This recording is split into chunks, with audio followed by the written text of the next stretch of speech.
Hey everybody, welcome to my review for Nancy Drew Mystery of the Seven Keys.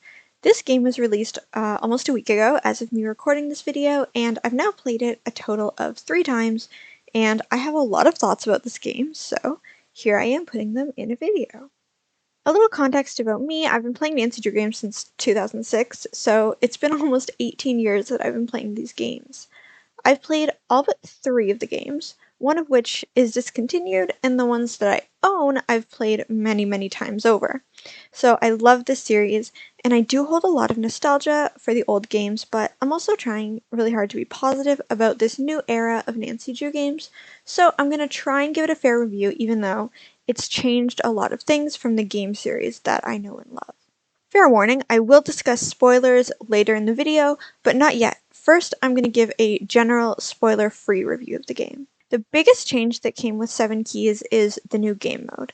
When you start a game, you'll get the option to choose between modern and classic controls. So modern mode uses keyboard controls to move around, although you'll still use your mouse to click on objects and characters and whatnot. Classic mode is the point and click controls that we're all used to from the earlier games. I played the game on classic mode first, and that was a mistake. The game was clearly not designed as a point-and-click game in the way that previous games were. The routing of where you can go is really weird, and sometimes the arrow keys don't accurately reflect what direction they actually lead to. So for example, you might click on a left arrow, and instead of turning left, Nancy does a full U-turn, which is really disorienting as a player when you're trying to explore and figure out where you are in relation to other stuff. Also, I found this really weird glitch when you walk into the museum in the game where the screen doesn't change when you turn, versus in modern mode where it works perfectly fine. I'm going to complain about classic mode a few times throughout this review because there are specific parts of the game that classic mode just ruins. I think modern mode is much smoother, and I also think it's fun that you can make Nancy run around really fast. I do have one specific complaint about the controls. You have to double click on an inventory item to examine it. And in the previous game, you had to right click an inventory item to examine it, and I thought that was a much more intuitive control, but that's a really nitpicky thing. Also, I think it's weird that the game never tells you that you can use Q and E to toggle through your inventory, but you can, so there's a little tip for anyone who's struggling like I was at first. Moving on, let's talk about the story of the game, still in a spoiler-free way.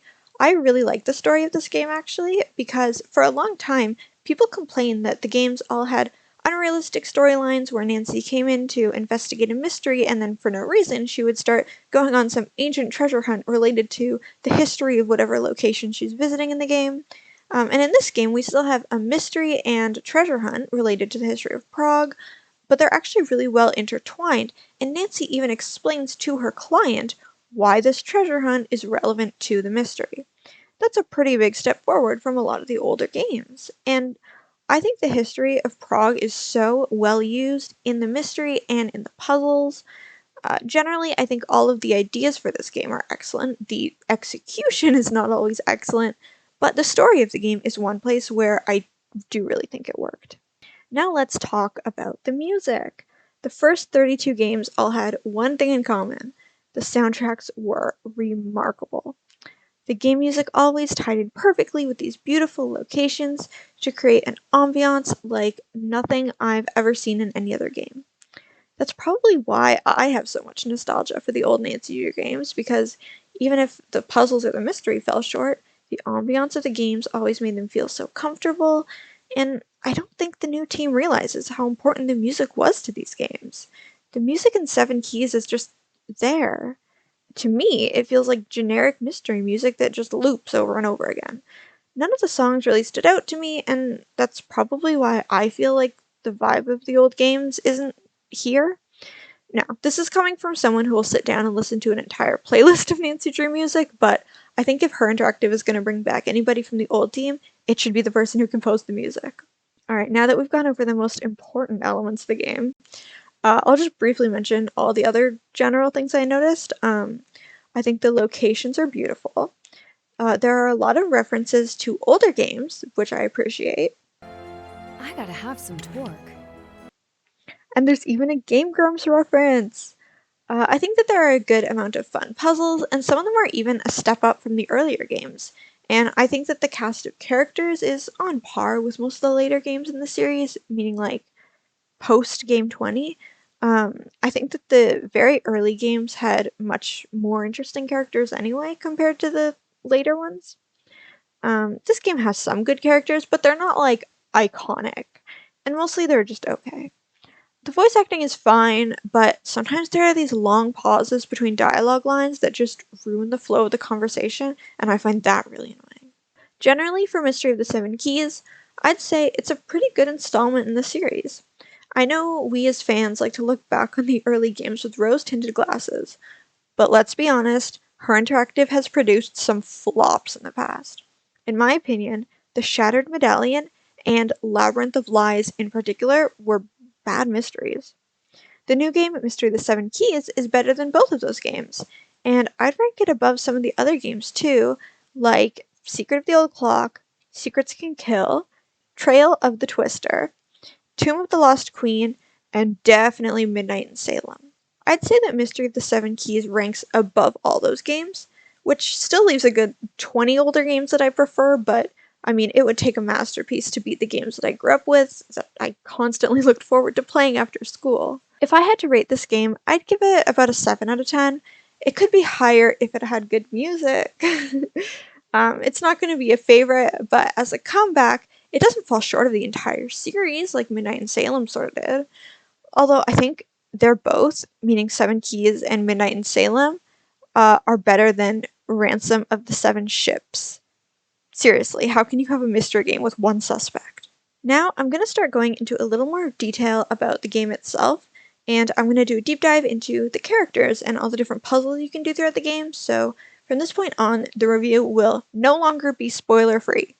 I won't talk about the solution to the mystery until the very end, and I will warn you when it's coming up, but warning, there will be minor spoilers ahead starting right now. The first character that I want to talk about is Nancy Drew herself. From games 1 to 32, Nancy was voiced to perfection by Lonnie Minella, and most players, myself included, are still emotionally attached to the original voice of Nancy.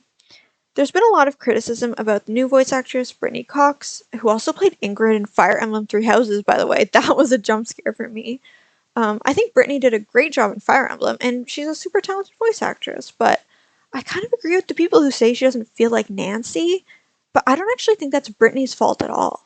I think she doesn't feel like Nancy because the character wasn't written like Nancy. We know Nancy as a resourceful teen detective who asks awkward questions and considers everyone a suspect. Okay, so she still asks some insensitive questions, but in this game she's far too trusting with many of the characters. She hands over her phone to suspects multiple times, where in previous games, suspects practically have to rip Nancy's phone right out of her hands. Let me have your cell phone. My cell phone? Yeah. Great, give me your phone. Um... Come on. Give me the phone. Come on, you know you're curious as to why I want it. I am, but... She says that she doesn't want everyone to know she's a detective, but she tells everyone she's investigating a jewel theft right off the bat, even though her client told her that was confidential. She even takes a call from a secret agent and puts him on speakerphone with a suspect. And instead of figuring things out by herself, she's happy to ask all of the suspects for help learning about alchemy or cybersecurity, where in past games she would have found a way to learn by herself, or at least called Bess and George for advice instead of a suspect. I don't know, it just isn't quite Nancy. That's my only major issue with the way this game is written. Next up, we have Adela. She's the woman who asked Nancy to fly out to Prague to find her stolen gems. Adela looks very pretty, but her hair reminds me of the Sims 3 custom content hairs, where they would either like float above your shoulders or clip through your Sim's entire body. Adela is very suspicious of everyone, including Nancy, but she'll admit that she was very naive to allow her gems to get stolen in the first place. She would almost make a better detective than Nancy in this game, because she's actually suspicious of the suspects. One should always be suspicious of a suspect. Right. Nancy also spends a lot of time being suspicious of Adela, but I think that's mostly because Adela's kind of mean to her. I mean, I think she should have suspected everyone that way. Next we have Patrizia. I definitely pronounced that badly. She's the barista at the cafe that every character in this game seems to frequent. Patrizia gets a lot of dialogue in this game, even though her connection to the actual mystery isn't really made clear. She knows a lot about Prague, though, so she gives you hints for some puzzle. I wish the hints were optional. They aren't. She's kind of like this game's Lulu the Parrot, except that Patrizia's animation gives me the creeps. Although, in her defense, character animation in this game series has never really been the focal point. I want to like her because I love a pink hair moment, but between her extra weird animation and her very slow talking for a long time, I don't find myself wanting to interact with her character. Next, we have Vladena. She's the jeweler who realized that Adela's gems had been swapped out for fakes. Her main personality trait is that she's snobby and rude. And go with your style, if that's what you call it. I kind of like her because I think it's funny when characters make fun of Nancy, and, it would be boring if they were all just nice. Her other personality trait is that she's a boomer who hates technology, although she's one of Adela's friends, so maybe she's not that old. I don't really know. It's not clear. I think she's a solid character, though, and props to her voice actor, Chanel Sampson, because I think she delivered. Next up, we meet Oscar, who is the curator of the museum in Prague and the keeper of the royal crown, which is protected by the 7 keys. The thing about Oscar is that if he disappeared, the game would not change. He's just uptight, he's kind of bland, and he refuses to answer most of Nancy's questions. I wish he would have been a phone contact, because during the bulk of this game, I'm pretty sure you only need to talk to him once. What was the point of animating a whole character? Next, we have Elka, a far more interesting character. Elka is a university student who also runs the computer store, and she helps Nancy to buy a new computer because, of course, Nancy would have forgotten her computer. I actually think it's very unrealistic that Nancy didn't also forget to bring any money, as she usually does. Usually Nancy travels so light that she has to dance in a club wearing a cat outfit to afford her trips. In case you guys ever forgot about that plotline. Anyway, back to Elka. She's got the look of every girl you'd meet on a university campus, and she's really perky and chatty and nice. I like her, but I think she's underutilized in the plot because you only ever talk to her when you need something computer related, and it's not that often. I would have liked to have more dialogue options with her, although speaking of Elka's dialogue, it kind of feels like her accent shifts between Czech and American. Although, I don't know why I'm complaining. It's not even close to the most egregious accent we've seen in a Nancy Drew game. Nancy-san, please sit. Next up, we meet Merrick, who's Elka's grandfather. He raised her since her mother died, and he runs a trinkets shop attached to the computer store. I don't even know what his store is really supposed to be, but he does make puppets and jewelry and keys. And according to the list on his desk, he buys bottles off of Emily Griffin from Ghost Dogs of Moon Lake. Merrick is a fine character, and he helps you out a lot in the mystery, but I don't really like him because he talks too slowly. Ever since Shadow at the Water's Edge, I've been very sensitive to characters that talk too slowly. Next we meet Radek, the puppeteer, although he gets mad at you if you call his marionettes puppets. Someone pointed out that Radek looks exactly like Joe Goldberg from the Netflix show You, and he does! I can't unsee it now. I think that Radek's voice actor ate this role up. He is so expressive in his voice that, the character model almost looks bad because it's not as expressive as the voice. But I still really like Radek as a character. His conversations are so fun because his voice actor is, in my opinion, the only one in the game who really stood out, except for maybe Vladena. There are some weird things about Radek, like he sounds American and he claims that it's because he's an actor. I didn't know that being a voice actor for marionettes changed your accent in real life, but I'm willing to forgive it because his voice actor did great. Kieran Reagan, congratulations, great job. Also in the game, Elka says she has this huge crush on Radek, and Radek is just not interested, and Nancy just drops it. Early game Nancy would have totally spilled the beans to Radek. I mean, she couldn't even keep a secret for her best friend when she told Sunny June that Bess liked him in the Shattered Medallion. This is the stuff I mean when I say this isn't Nancy. My Nancy cannot keep her nose out of other people's business. Ever. Anyway, our next character is Leo, the Dean of St. Vitus Cathedral, which I guess means he's a priest? I don't know. He's kind of this endearing old man who keeps dropping cards all over the place, and he says that he plays a game similar to Scopa from Phantom of Venice, and I got all excited because I wanted to play Scopa, and then he wouldn't even play it with me, and then he disappears very early on in the game, and he doesn't come back for a long time, so he's barely even a character in the game. I think I would have liked him though if we had more conversations with him. Leo also has a secretary who is inexplicably Australian.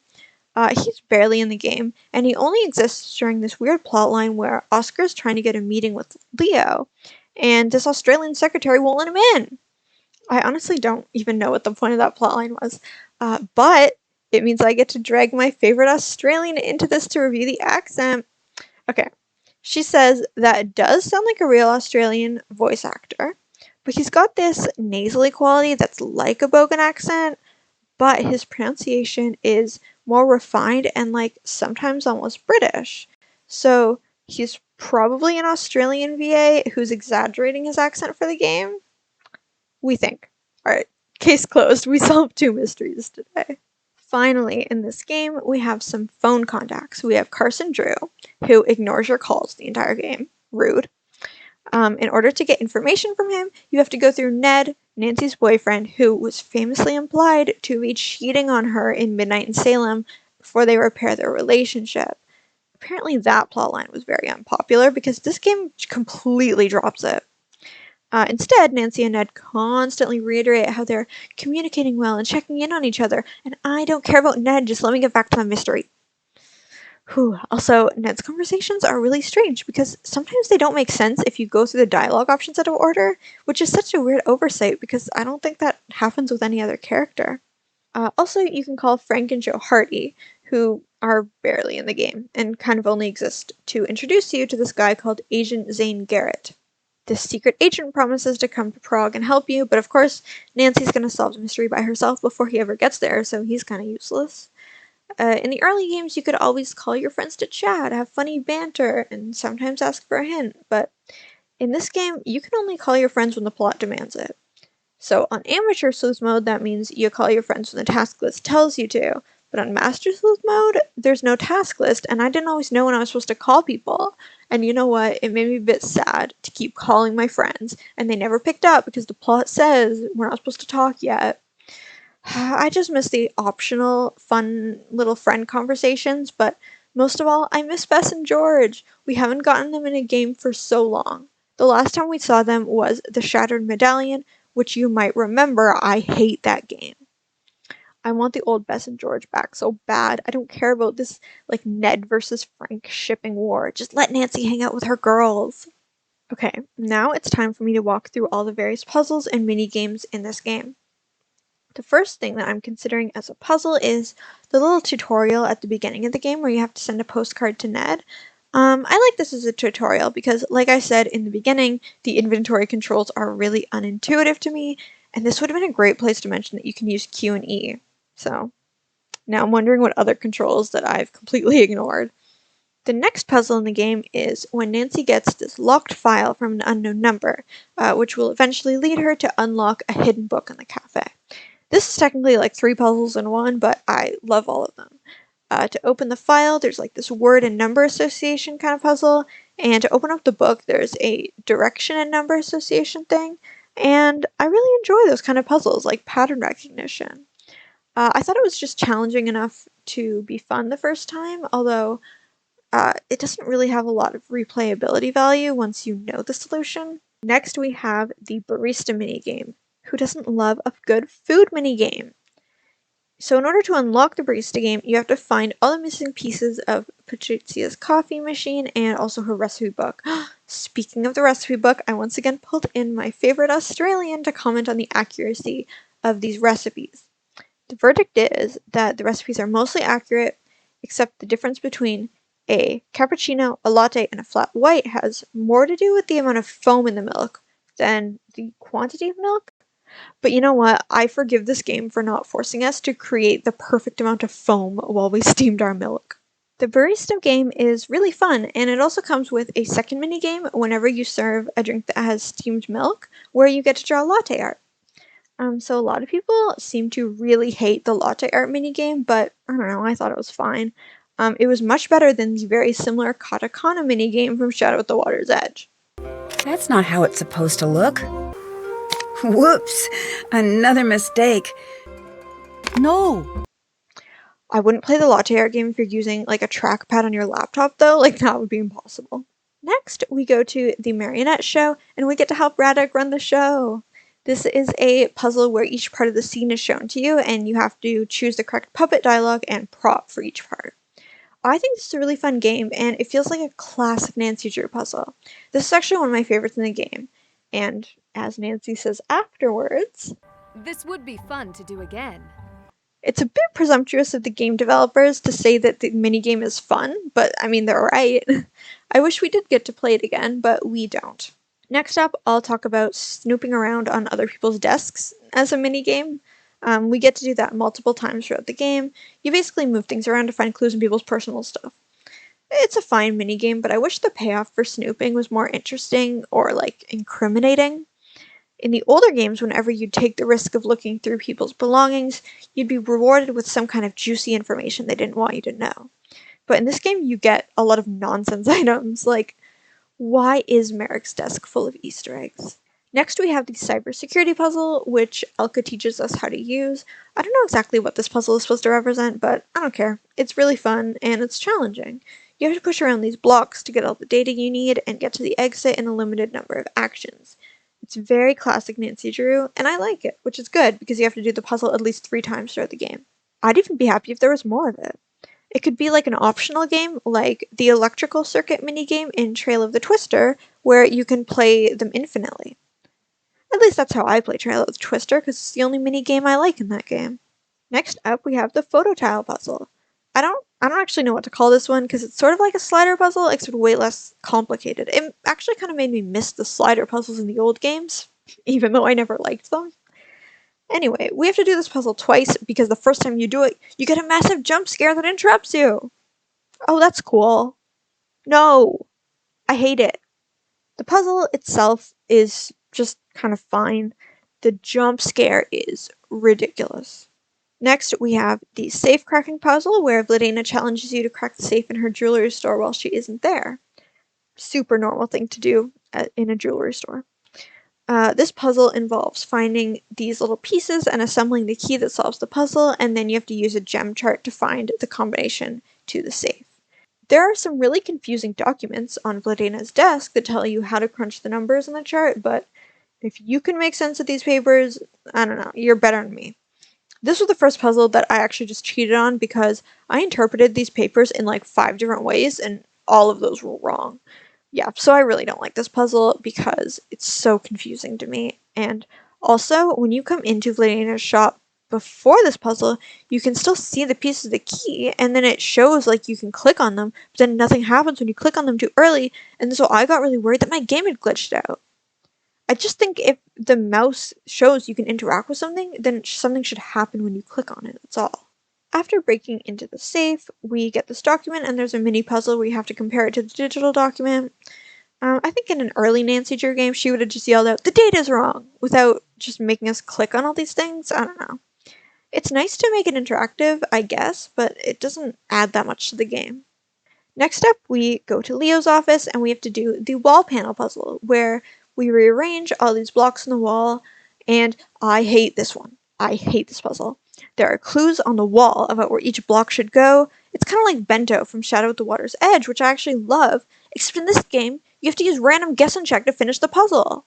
I checked the strategy guide, that's what it says. They said you have to guess. That sucks. That's a terrible way to finish a logic puzzle. It's like they just didn't feel like making the rest of the clues. I hate that. After we finish the wall panel puzzle, we find a secret passageway leading to some tunnels, and there's a cat inside. Unfortunately, when we get into the tunnels, we get the chasing minigame, where Nancy gets chased by a spooky knight.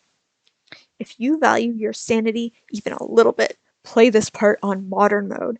This is where the point and click gets extremely janky. The arrow buttons on the cursor are completely inaccurate, so when you think you've turned left, you actually just did a U-turn and you're running directly at the bad guy. This part sucks so bad in classic mode, and you have like 3 seconds to escape, and you have to do it twice. I hate it. Now let me say I'm the biggest hater. I hate the way that you walk, the way that you talk. I hate the way that you dress. Okay, back to the puzzles. Next we have the artifact puzzle, where we have to open up the artifact that's in front of Oscar.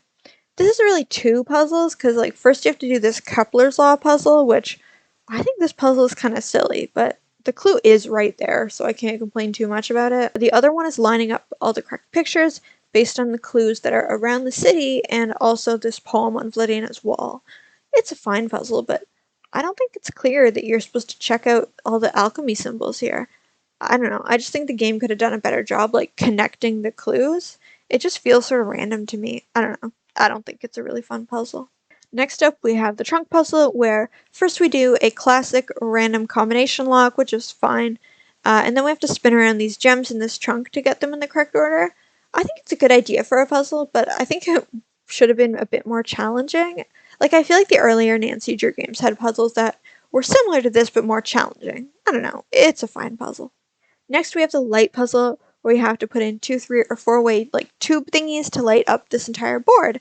I like this puzzle. I think it's fun. As I've said a few times, it feels very classic Nancy Drew, and the reason I'm harping on that is because, in my opinion, the previous game, Midnight in Salem, had very few puzzles at all, and none of them felt like a Nancy Drew puzzle. So that's why I think 7 Keys is moving in a positive direction, with a lot of these puzzles being really great. So, anyway, I like this puzzle. Next, we get to do the alchemy puzzle, where you mix the little potion and you have to read the alchemy symbols and decode what the recipe is based on this old book. I love an alchemy puzzle, and I love that we get to do this one twice. I think it's a really fun potion mixing puzzle. I'd love stuff like this. I have one complaint about this alchemy puzzle, and it's the decoder that you get for the first recipe. You're supposed to know that the line starts at the big red X, and I take issue with this, because as we all know, X marks the spot. So X should be at the end of the line, which would mean the ingredients go in the opposite order, which actually like does really matter for the puzzle. So, I don't know. I hope I'm not the only person out there who thinks that. The next puzzle is when we look through Adela's bag and we have to open this little box. This is a fine puzzle. I thought the controls were kind of weird at first, because like there's no indication that you have to drag the tiles. They look like they should be clicked on. One thing that Midnight in Salem did well was telling you the controls for every single puzzle in the corner of the screen, and I do miss that here. Otherwise, this puzzle is just fine. I think it's really funny that Nancy is trying to be sneaky and she's talking really loudly. She's on her way back. She'll be back soon. Better hurry. I don't have any time to waste. Next, we have the astronomical clock puzzle, where we have to set this model clock to a specific date and time. The puzzle is fine on its own, but for some reason, you have to text Ned to get the details about the clock. There's no indication in the game that Ned knows anything about clocks, or that you're supposed to text him. So, I mean, that threw me off, because I thought I had to figure out the clock on my own, because why wouldn't I? The text conversation with Ned takes forever too, because Nancy has to sit there and chat with him. Like, I want to solve a mystery here. The puzzle itself is just fine. Next, we have the Knight of Armor puzzle. This one is really weird. We know the legend that there's a secret in the armor when the moon shines on it, and yet we can't wait for nighttime to come in the museum. Instead, you have to click on the Haunted Tour poster, which makes it become night, but for a few minutes, in which Oscar will conveniently disappear. I like the Haunted Tour, though. I wish museums did this in real life. This is a way cooler way to learn history than reading. I like reading. Don't take that the wrong way. In terms of the puzzle itself, I don't understand how you're supposed to do it, so I have simply been cheating using the strategy guide. This puzzle sucks, 0 out of 10. But at least the Haunted Tour is fun. I don't know, like, why does this game have cooler haunted rooms and potion puzzles than the previous game about Salem? Next, we get to do the Candles puzzle. The puzzle itself is pretty fun if you remember the clue to solving it, which is in Leo's office, and it tells you what word you're looking for, which I unfortunately forgot the first time I played that I knew the word, and so I thought I had to figure it out myself, which is not possible. It's not even an English word. Don't be like me. Also, this puzzle requires a coin to start playing, which makes no sense to me. Also, that thing on the left doesn't even look like it should take coins. I just don't understand the logic. So next up we get the lockpicking puzzle. How is it that in 34 Nancy Drew games, this is the first one who's come up with a lock-picking puzzle that I actually like? We had to pick locks in Phantom of Venice, Alibi and Ashes, and Midnight in Salem, and all of those were horrible, tedious puzzles. This one I actually like though, which is good because you have to do it at least twice. Okay, so from here on, we're starting to enter the endgame puzzles, so I'm going to try not to reveal the culprit just yet, but the footage of these puzzles might give you more hints than you might want, so feel free to click off if you don't want endgame spoilers. So, the next puzzle is when Nancy sets up a trap for my arch nemesis, this spooky knight who chases us around. I had a lot of trouble with this puzzle actually because you're supposed to find all of this equipment, and like for some reason I didn't really see it right away. But once you pick up all the items, the game pretty much leads you in the right direction. Do be careful, there's a death during this part.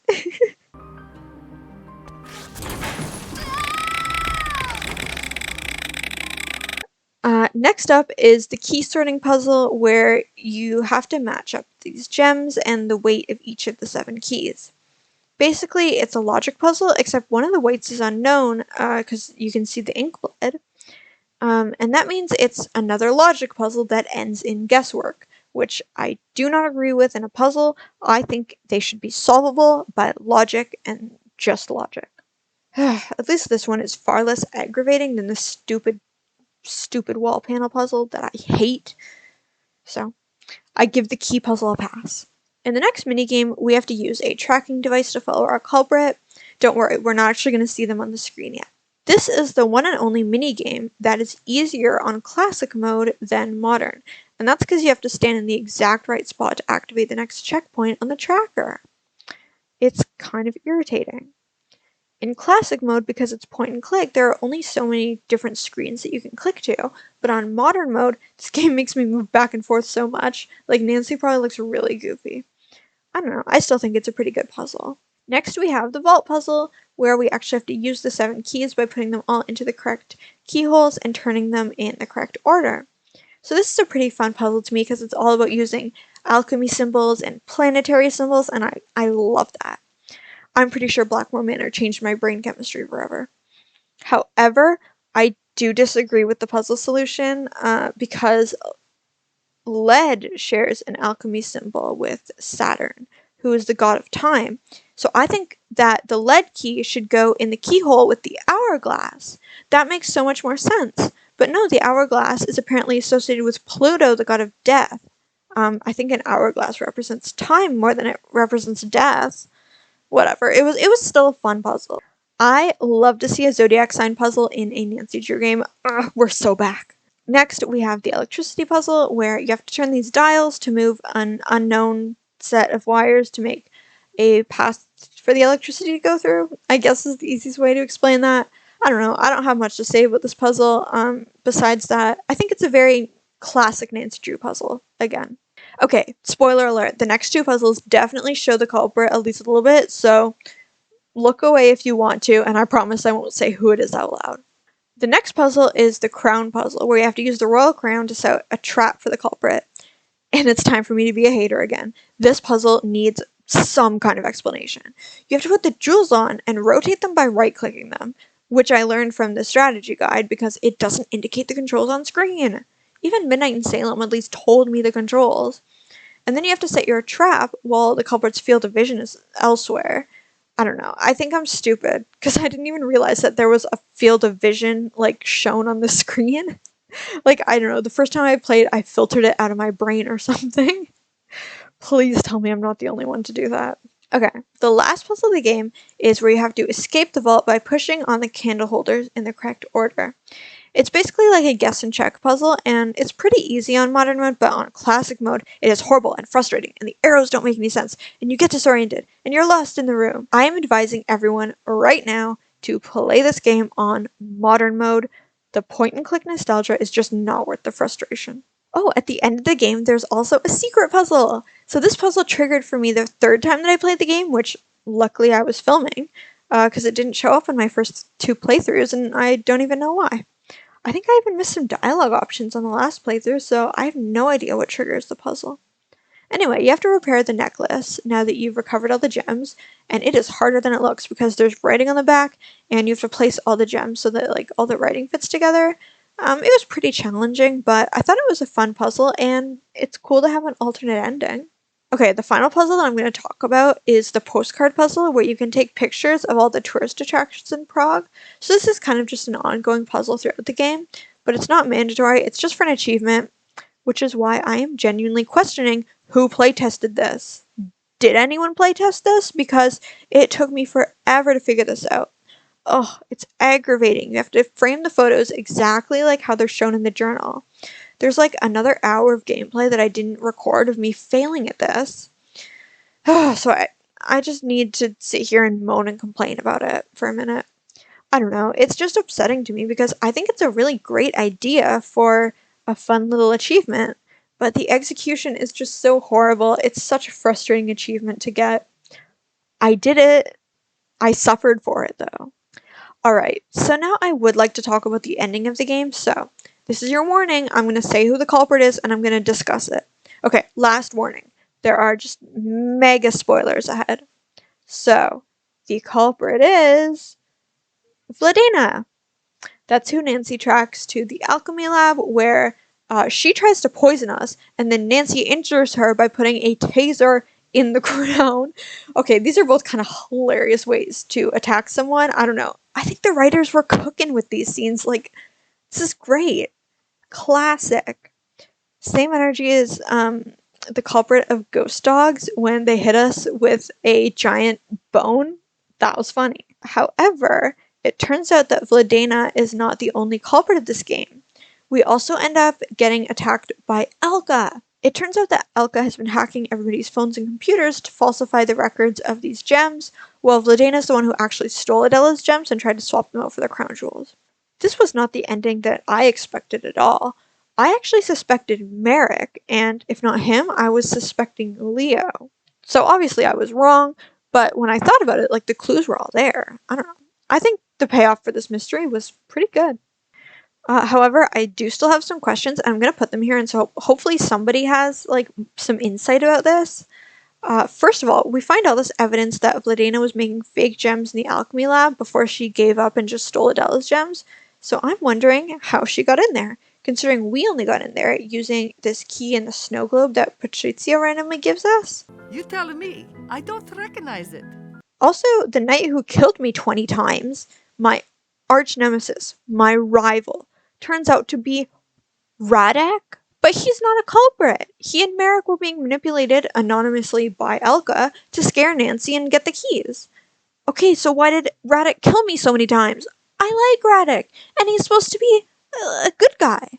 Did he just feel like murdering me? Oh my god, is he Joe Goldberg after all? Setting Radek's betrayal aside, it's probably about time for me to end this very long video. I already sort of gave my ranking in the spoiler-free section. I gave it a 7 out of 10 for having a very good mystery that actually pays off in the end and makes sense. I'm looking at you, Shattered Medallion. And also really fun puzzles. There were more puzzles that I liked than not, and they felt like Nancy Drew puzzles. I think if I were to change this game, I would give it more distinct music. I would make the dialogue run more smoothly. I'd remove classic mode controls entirely, and I'd add a legend in the corner to show the controls for each different puzzle. So just those 4 changes would easily bring this game up to an 8 out of 10 for me. And you know what? That's pretty good. I think that makes me really hopeful for the future of Nancy Drew games.